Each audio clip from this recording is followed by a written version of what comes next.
كما هي البلاد مسكينه توا هيك مطيشه في الحبس، كما قالت يحبوا يسكتونا ويسكجونا واحنا ما باش نسكتوا. تحيه لسونيا دهماني. تقرب الرئيس يقول اطلاق الصواريخ، يقول الكيميائي. يا اخي الرئيس عندنا احنا الكيميائي في تونس، ما عندناش كيميائي، ما عندناش سلاح كيميائي، معنا ظاهره ميتافور. باهي احنا بالنسبه لنا احنا احمد سوير السلطه مش غلطتها القاضي اللي مش خايفين على القاضي. احمد سوير فك قضيه تامر على امن الدوله، طريقته الخاصه وصل المعلومه الى الراي العام.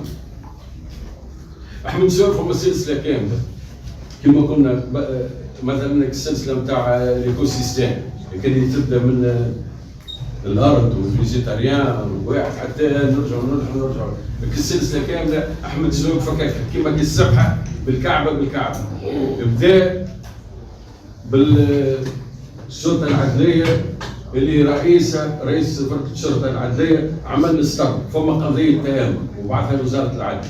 في وزاره العدل فما ان شارجي دو ميسيون اللي مكلف بالمهام القاضيه في ايقاف المعارضه، توا في الحبس.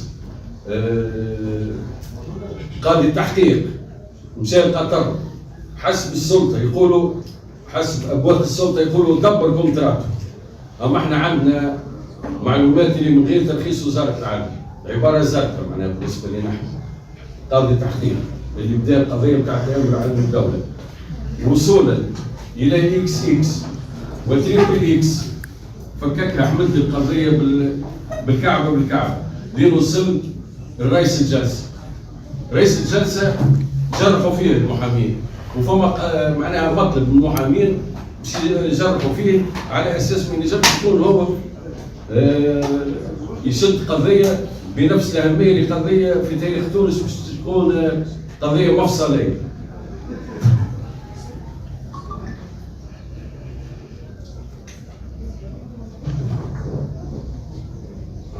باهي حجم المسانده اللي لقاه احمد سوير منقطع النظير.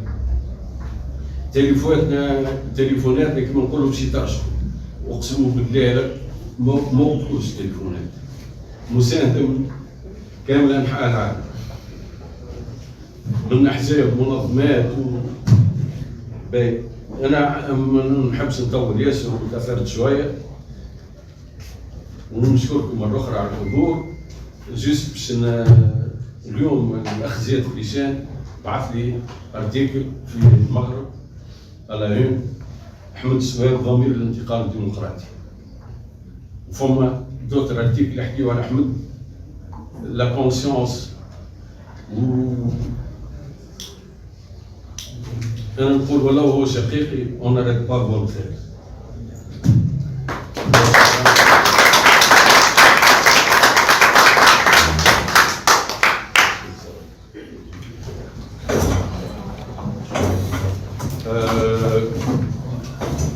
شكرا لكافة الصحفيين، يعطيكم الصحة. شكرا للمنظمات الكل اللي تضامن مع العائلة، يعطيكم الصحة. التليفون ما سكتش، ما نجمش نجاوب على كل الرسالات، صاروا نتاع عمي كيف.